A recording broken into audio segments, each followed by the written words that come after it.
Hello guys, स्वागत है आपका अपने चैनल रियल 91 पर। तो गाइस, आज की इस वीडियो में राष्ट्रीय शिक्षा मध्य प्रदेश भोपाल वार्षिक मूल्यांकन सत्र 2025-26 विषय आपका सामाजिक विज्ञान होने वाला है। कक्षा आपकी छठवीं दी गई है। तो आज की इस वीडियो में कक्षा छठवीं का जो सामाजिक विज्ञान का पेपर होने वाला है, आपका यहाँ पर 100% रियल पेपर लेके आ चुके हैं। जैसा कि आपको पता था, पिछला जो पेपर था आपका संस्कृत विषय का, वो आपको यहाँ पर सेम टू सेम यहाँ पर देखने को मिला होगा। उसमें आपके यहाँ पर 60 में 60 अंक यहाँ पर आपको मिलने वाले हैं, ठीक है। और हम आज की इस वीडियो में सामाजिक विज्ञान यानी सोशल साइंस में भी आपको पूरे में पूरे अंक यहाँ पर आपको दिलवाने वाले हैं। तो आप लोग जल्दी से वीडियो को लाइक और चैनल को सब्सक्राइब कर दीजिएगा। यहाँ पर एक से लेकर सभी क्वेश्चन का आपको 26 तक का फुल सॉल्यूशन आपको प्रोवाइड कराया जाएगा बहुत ही अच्छे से। तो आप लोग वीडियो को शुरू से लास्ट तक वॉच देखना। और ये आपका यहाँ पर 1000% आपका रियल क्वेश्चन पेपर होने वाला है, ठीक है। आप लोग यहाँ पर देखो, समय जो है इसका आपको 2.5 घंटे दिया जाने वाला है। और पूर्णांक इसका 60 अंक आपका यहाँ पर होने वाला है। चलिए बिना किसी देरी के साथ इसका फुल सॉल्यूशन यहाँ पर देख लेते हैं। सबसे पहले आपका यहाँ पर बहुविकल्पीय प्रश्न पूछा गया है 1 से लेकर 5 तक, ठीक है। तो 1 से 5 तक यहाँ पर हमें बहुविकल्पीय प्रश्न कंप्लीट करना है, जिसका आपको एक एक अंक यहाँ पर दिया जाने वाला है। निर्देश है सही विकल्प चुनकर उत्तर लिखिए। प्रत्येक प्रश्न के लिए एक अंक आपका निर्धारित किया गया है, ठीक है। सभी क्वेश्चन का आपको यहाँ पर एक एक अंक दिया जाएगा, जो कि आपके यहाँ पर होने वाले 5 अंक के सही विकल्प। पहला प्रश्न दिया गया है, पृथ्वी का कुल कितना भाग जल से घिरा है। तो यहाँ पर पृथ्वी का कितना भाग जल से घिरा है, इसका करेक्ट आंसर जो कि आपको यहाँ पर लगा लेना है। क्या ऑप्शन 3/4, इसका सी ऑप्शन करेक्ट हो जाएगा। 3/4 भाग इसका यहाँ पर जल से घिरा हुआ है। इसके बाद प्रश्न नंबर दूसरा देखिए, भारत के सबसे प्रभावशाली एवं लोकप्रिय महाकाव्यों के नाम हैं।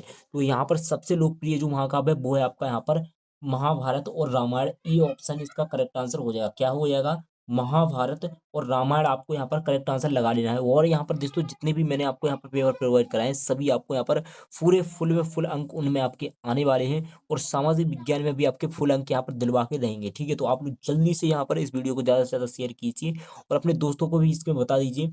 और यहाँ पर दोस्तों क्वेश्चन नंबर तीसरा, इसमें आपको पंचायती राज व्यवस्था के संबंधित सही कथन है। तो तीसरे का आपको यहाँ पर करेक्ट आंसर लगा लेना है। क्या डी पंचायत राज व्यवस्था त्रिस्तरीय होती है? क्या होती है? डी ऑप्शन इसका करेक्ट हो जाएगा। आप लोग यहाँ पर फटाफट तीसरे का डी ऑप्शन करेक्ट कर लेंगे। इसके आगे आपका नेक्स्ट क्वेश्चन देखिए, चलिए। तो अगला प्रश्न यहाँ पर है आपका प्रश्न नंबर चौथा। प्रश्न नंबर चौथे में क्या है, सबसे छोटा कार्य क्षेत्र किस इकाई का है। यहाँ पर आपको क्वेश्चन नंबर जो चौथा है आपका, इसका जो करेक्ट आंसर है आपको यहाँ पर लगा लेना है। क्या? ग्राम पंचायत, यानी सी ऑप्शन इसका बिल्कुल करेक्ट आंसर हो जाएगा। क्या लगा लेंगे क्वेश्चन नंबर चौथे में? ग्राम पंचायत। अपनी नोट ऊपर आप फटाफट यहाँ पर नोट कर लेते जाइए। सभी उस जो आपके क्वेश्चन के आंसर हैं वो सभी आपको यहाँ पर अपनी नोट ऊपर नोट कर लेना है। यहाँ पर दोस्तों ये आपका जो रहेगा यहाँ पर पूरा का पूरा कंफर्म आ चुका है, जो कि आपको कल यहाँ पर परीक्षा में देखने को मिलने वाला है, ठीक है। तो यहाँ पर मैंने आप देख सकते हो यहाँ पर 12:30 पर ही यहाँ पर वीडियो पब्लिक कर दी है आपकी, जिससे आप लोग सभी बच्चे यहाँ पर इसको अच्छे से प्रैक्टिस कर सकें और इसको अच्छे से तैयार कर सकें और फुल में फुल अंक यहाँ पर आप लोग ले सकें, ठीक है। तो जितने उत्तर बताऊंगा सभी आपको यहाँ पर सेम टू सेम याद कर लेने हैं, वही आपको परीक्षा में रखी मिलने वाले हैं। प्रश्न नंबर 5, देश की सीमा सुरक्षा कार्य करती हैं। तो प्रश्न नंबर 5 का आपको यहाँ पर करेक्ट आंसर लगा लेना है। क्या? इसका हो जाएगा सी ऑप्शन सैनिक। कौन करती है देश की सीमा पर सुरक्षा का कार्य? यहाँ पर सैनिक करती हैं। इसका आप लोग सी ऑप्शन करेक्ट कर लेंगे पांचवें का। तो यहाँ पर आपकी 1 से लेकर 5 तक आपके टोटल 5 अंक यहाँ पर बिल्कुल कंफर्म हो चुके हैं, ठीक है। ये देख सकते हो बहुविकल्पी प्रश्न में। अब यहाँ पर आपके रिक्त स्थान दिए गए 6 से लेकर 10 तक। चलिए इनको भी कंप्लीट कर लेते हैं। तो टोटल आपके यहाँ पर एक एक नंबर के 10 अंक यहाँ पर कंप्लीट हो जाएंगे। इनको आपको बिल्कुल भी छोड़कर नहीं आना है। जो मैं आंसर बताऊंगा वही आपको यहाँ पर रट के जाना है इन सभी क्वेश्चन को। चलिए रिक्त स्थान देखिए, 6 से लेकर 10 तक आपको यहाँ पर कंप्लीट करने हैं। निर्देश देखिए, नीचे दिए गए रिक्त स्थानों की पूर्ति कीजिए। प्रत्येक प्रश्न के लिए एक अंक निर्धारित है आपका, ठीक है। यहाँ पर क्या है, प्रत्येक प्रश्न का आपको एक एक अंक यहाँ पर दिया जाने वाला है, प्रत्येक प्रश्न का, ठीक है। तो इनको आप लोग जल्दी से यहाँ पर तैयार कर लीजिएगा। यहाँ पर दिए प्रश्न नंबर 6। प्रश्न नंबर 6 पूछेगा, डॉट डॉट महासागर को एस का आकार का महासागर कहा जाता है। तो इसका आंसर आपको लिखना है। क्या? अट अटलांटिक। अटलांटिक इसका करेक्ट आंसर आप लोग लिख लेंगे। प्रश्न नंबर 6 का उत्तर क्या हो जाएगा? अटलांटिक। इसका आंसर आप लोग फटाफट यहाँ पर कॉपी में नोट कर लेंगे। प्रश्न नंबर 7 है, वैदिक ऋचाएं डॉट डॉट क्षेत्र में रची गई हैं। तो इसका जो आंसर है आप लोग यहाँ पर लिख लेंगे। करेक्ट आंसर उत्तम, क्या लिख लेंगे? उत्तम पश्चिम। उत्तर पश्चिम इसका करेक्ट आंसर लिखना है, सॉरी, उत्तर पश्चिम इसका करेक्ट आंसर हो जाएगा। या आप लोग इसके दूसरा आंसर लिख सकते हैं, सप्त सप्त सैधव। इसके दो आंसर होते हैं, ठीक है। एक तो उत्तर पश्चिम, दूसरा होता है सप्त सैधव। कोई भी एक आप लोग लिख के आएंगे, बिल्कुल करेक्ट हो जाएगा। प्रश्न नंबर जो आपका है 7। अब यहाँ पर आता है आपका अगला क्वेश्चन। चलिए तो अगला प्रश्न जो पूछा गया आपका प्रश्न नंबर 8 इसमें है पंचतत्व कथा का मूल संस्कृत पाठ लगभग डॉट डॉट वर्ष पुराना है। तो यहाँ पर जो आंसर होगा वो होगा आपका कितना वर्ष होगा, सन 2000 वर्ष पुराना। कितना, 2000 वर्ष इसका करेक्ट आंसर आप लोग लिख लेंगे क्वेश्चन नंबर 8 का। इसके बाद यहाँ पर नेक्स्ट क्वेश्चन दिया गया क्वेश्चन नंबर 9। तो अतीत के महान नायकों और योद्धाओं की कथा का व्याख्यान करने वाली लंबी कविता कहलाती है। तो यहाँ पर क्या कहलाती है आपकी, यहाँ पर करेक्ट आंसर लिखेंगे। प्रश्न नंबर 9 में आपको सिंपली यहाँ पर लिख देना है क्या, महाकाव्य। इसका करेक्ट आंसर हो जाएगा क्वेश्चन नंबर 9 का। क्वेश्चन नंबर 9 का आंसर क्या हो जाएगा, महाकाव्य। और आपको यहाँ पर दोस्तों इसको जल्दी से जल्दी यहाँ पर लर्न कर लेना है, सभी बच्चे ध्यान दीजिएगा और इसको आप लोग ज़्यादा से ज़्यादा शेयर कीजिएगा। ये आपका लास्ट यहाँ पर पेपर होने वाला है, क्योंकि तो इसको आप लोग अच्छे से यहाँ पर जल्दी से तैयार कर लीजिए, प्रैक्टिस कर लीजिए, इसके जो भी आपको करना है नोट कर लीजिए। और अगर आप लोग इसकी पीडीएफ चाहते हैं तो हमें कमेंट बॉक्स में कमेंट जल्दी से कर दीजिए। क्वेश्चन नंबर यहाँ पर 10, वर्षा जल संचय के लिए हिवरे बाजार की सरपंच पोपट की राव की 2020 में डॉट डॉट से सम्मानित किया गया। तो किससे सम्मानित किया गया था आपका, इसका आंसर हो जाएगा बिल्कुल, इसका करेक्ट आंसर हो जाएगा पद्मा श्री। क्या हो जाएगा करेक्ट आंसर, पद्मा श्री। 10वीं में आपको यहाँ पर पद्माश्री, इसका बिल्कुल करेक्ट आंसर लगा लेना है पद्माश्री। चलिए अति लघुत्तीय प्रश्न जो पूछे गए आपके यहाँ पर 2 अंक के प्रश्न दिए जाने वाले हैं। चलिए सभी के क्वेश्चन आपको इसी वीडियो में प्रोवाइड कराए जाएंगे, बहुत ही अच्छे से एक्सप्लेन कराऊंगा, एक भी नंबर आपका करने नहीं होगा। 60 में 60 अंक आपके यहाँ पर सोशल साइंस यानी सामाजिक विज्ञान में भी आने वाले हैं। ठीक है, जैसे कि मैंने सभी यहाँ पर आपको जितने भी प्रोवाइड कराए हैं वो आपको सेम टू सेम परीक्षा में देखने को मिले होंगे। अति लघुत्तीय प्रश्न देखिए, प्रश्न नंबर 11 से लेकर 16 तक आपको यहाँ पर कंप्लीट करना है। तो निर्देश है, नीचे दिए गए प्रश्नों के उत्तर एक शब्द एक वाक्य में लिखिए। प्रत्येक प्रश्न के लिए 2 अंक निर्धारित किए गए। प्रत्येक प्रश्न के लिए कितने अंक, 2-2 अंक यहाँ पर मिलेंगे। टोटल आपको 11 से लेकर 16 तक के आपको यहाँ पर उत्तर कंप्लीट करना है, यानी 6 दूनी 12, 12 अंक के आपके यहाँ पर 2-2 अंक के प्रश्न होने वाले हैं। तो देखिए यहाँ पर प्रश्न नंबर 11, प्राचीन समय में भारतवर्ष शब्द का प्रयोग किसके लिए किया जाता था। तो इसका आंसर आपको लिखना है। इसके बाद 12 है आपका, भारतीय आरंभिक सभ्यता में अधिकांश नगरों के 2 भाग होते थे, वह कौन सी नगर व्यवस्था की जिसमें 3 भाग थे। चलिए इन सभी का उत्तर आपको इसी वीडियो में प्रोवाइड कराया जाएगा। ठीक है, तो आप लोग वीडियो को बिल्कुल भी स्किप मत करना, वरना आपको यहाँ पर 60 में 60 अंक नहीं मिलेंगे। तो आप लोग यहाँ पर बिल्कुल भी वीडियो को पॉज नहीं कीजिएगा, शुरू से लास्ट तक वॉच करेंगे तो आपको यहाँ पर फुल अंक मिलेंगे। जैसे मैं आंसर बताऊंगा वैसे ही आपको यहाँ पर रट लेना है। प्रश्न नंबर 13, भौतिक जगत की एकमात्र सत्य है और मृत्यु के पश्चात जीवन का होना असंभव है, वह किसका मत है। इसका 14 है आपका, वैशाली नामक स्थान भारत में किस राज्य में स्थित है। 15 महानगर निगम किसे कहते हैं। 16 है आपका, आर्थिक गतिविधियों के 2 उदाहरण लिखिए। ठीक है, इसमें तो कितना क्या करना है, 2 उदाहरण लिखना है। अब यहाँ पर 2 अंक के प्रश्न हो चुके हैं आपके।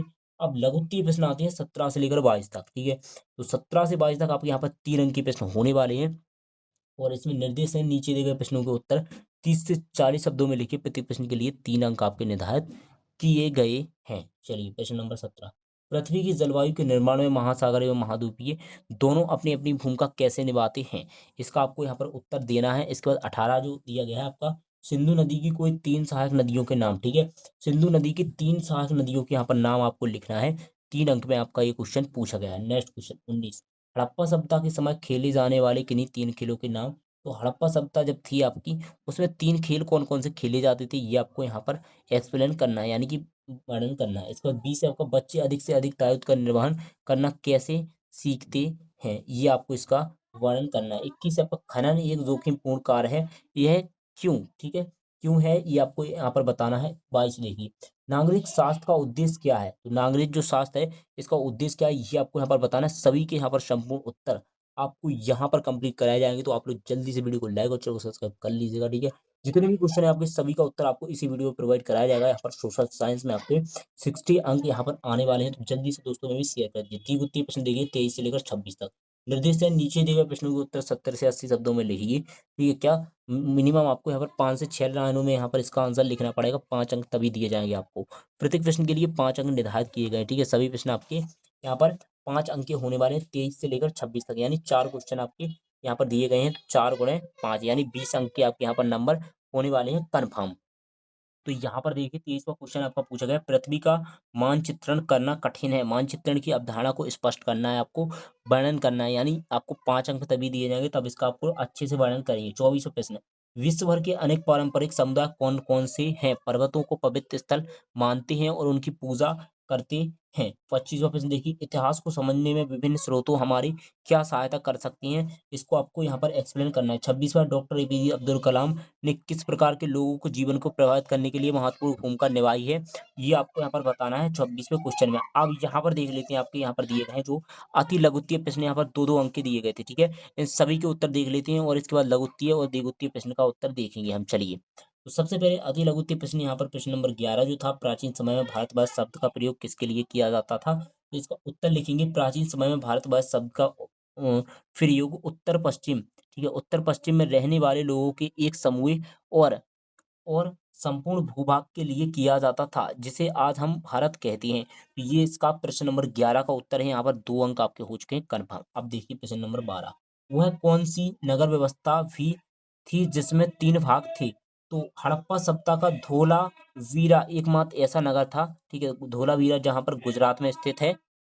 एक नगर ऐसा था जो 3 भागों में विभाजित था, जबकि अन्य नगर प्राय 2 भागों में बाँटे थे, ठीक है? तो ये आपका 12 का उत्तर हो जाएगा। अब यहाँ पर देख लेते हैं, तो 13 प्रश्न नंबर जो था आपका, भौतिक जगत की एकमात्र सत्य है, यह किसका मत है? तो इसका उत्तर लिखना है आपको, यह चार्वाक दर्शन लोकायतक मत का विचार है जो भौतिकवाद पर आधारित है, ठीक है? तो ये आपका यहाँ पर 13 जो है 2 अंक यहाँ पर भी आपका कन्फर्म हो जाएँगे। 14 दिया गया है, वैशाली नामक स्थान पर भारत के किस राज्य में स्थित है? तो वैशाली वर्तमान भारत के बिहार राज्य में स्थित है। कहाँ पर है? बिहार राज्य में। यहाँ पर भी 2 अंक आपके कन्फर्म हो चुके हैं प्रश्न नंबर 14 में। अब यहाँ पर आता है प्रश्न नंबर 15, जिसमें महानगर निगम किसे कहते हैं? तो महानगर निगम किसे कहते हैं, इसमें लिखेंगे, बड़े शहरों का प्रशासन चलाने वाली संस्था को नगर निगम या महानगर निगम कहते हैं। यह शहर की सफाई, पानी, बिजली, सड़कों जैसी सुविधाओं का प्रबंधन करती है नगर निगम, ठीक है? नगर निगम क्या करती है? यहाँ पर सफाई, पानी, बिजली, सड़कों की सुविधा का प्रबंधन करती है, जिसे हम नगर निगम कहते हैं। प्रश्न नंबर 15 में आपका 2 अंक कंप्लीट हो गया। अब प्रश्न नंबर 16 है, आर्थिक गतिविधियों के 2 उदाहरण। चलिए, तो पहला है यहाँ पर खेती करना यानी कृषि, दूसरा है दुकान चलाना या व्यापार करना। ये आपका यहाँ पर बहुत ही ईजी क्वेश्चन का आंसर है। खेती करना यानी कृषि होता है आपका, किसानी, और इसमें है दुकान चलाना या व्यापार करना। ये 16 का उत्तर हो जाएगा। 2 अंक के यहाँ पर आपके ये कंप्लीट हो चुके हैं प्रश्न। अब यहाँ पर आते हैं आपके 3 अंकीय प्रश्न। तो चलिए इनको भी कंप्लीट कर लेते हैं। तो लघुत्तीय प्रश्न आपके दिए हैं 3 अंक के। तो यहाँ पर हम देख लेते हैं लघुत्तीय प्रश्न 3 अंक के, जिसके आपको प्रत्येक के 3 अंक दिए जाएंगे, ठीक है? प्रश्न नंबर 17, 17 में क्या है, पृथ्वी की जलवायु के निर्माण में महासागर एवं महाद्वीप अपनी भूमिका कैसे निभाते हैं? उत्तर में लिखेंगे, महासागर जल चक्र के मुख्य स्रोत हैं, जिनसे होने वाला बाष्पीकरण वर्षा का आधार बनता है और तटीय क्षेत्रों के लिए तापमान को नियंत्रित रखता है। दूसरी ओर महाद्वीपीय अपनी ऊंचाई, पर्वत और बनावट से हवाओं की दिशा बदलती है, और जिससे विभिन्न क्षेत्रों में अलग अलग प्रकार की जलवायु और वनस्पति का निर्माण होता है। यहाँ पर आपके 3 अंक हो चुके हैं कन्फर्म, ठीक है? तो इसे आपको 17 कंप्लीट कर लेना है, जैसे मैंने बताया है। वैसे ही आप लोग फुल में फुल अंक चाहिए तो यहाँ पर पूरा कंप्लीट करेंगे इसको। इसके बाद देखिए 18, सिंधु नदी की कोई 3 सहायक नदियों के नाम। तो सिंधु नदी की सहायक नदियाँ जो है झेलम, चेनाब, रावी। आप लोग लिखेंगे उत्तर में, सिंधु नदी की प्रमुख सहायक नदियाँ जो 3 हैं निम्नानुसार हैं, झेलम, चेनाब और रावी, जो कि सतलुज और ब्यास भी इसकी सहायक नदियाँ हैं, ठीक है? सतलुज, ब्यास भी इसकी सहायक नदियाँ दी गई हैं। और 19वां प्रश्न देखिए, तो हड़प्पा सभ्यता के समय खेले जाने वाले किन्हीं 3 खेलों के नाम। तो जब आपकी हड़प्पा सभ्यता नीति थी, तो उसमें 3 खेल खेले जाते थे मुख्यतः। तो यहाँ पर पहला है, तो इसमें पुरातात्विक साक्ष्यों के अनुसार हड़प्पा वासी पासा, इसमें पासा है और शतरंज है, खेल और पशु पक्षियों की लड़ाई जैसे खेल खेलते थे। बच्चों के लिए मिट्टी के खिलौने और गाड़ियाँ भी मिली मिली हैं, ठीक है? तो ये आपका 19वें का यहाँ पर आंसर कंप्लीट हो जाएगा। इसमें आपका 3 अंक यहाँ पर भी कंफर्म हो जाता है। चलिए नेक्स्ट क्वेश्चन देख लेते हैं। तो प्रश्न नंबर 20 आता है आपका, यहाँ पर बच्चे अधिक से अधिक दायित्व का निर्वहन करना कैसे सीखते हैं? प्रश्न नंबर 20 में लिखना है, बच्चे अपने परिवार, विद्यालय, समाज और इसके बड़ों को देखकर अपने मार्गदर्शन के छोटे-छोटे कार्यों की बाँटकर दायित्व निभाना सीखते हैं। जब उन्हें समूह में काम करने या किसी कार्य की ज़िम्मेदारी दी जाती है, तो उनमें आत्मविश्वास और कर्तव्य बोध का विकास होता है। ये आपका 20 यहाँ पर कंप्लीट हो गया, जो कि आपके 3 अंक का था। तो ये भी आप लोग यहाँ पर लर्न कर लेंगे फटाफट।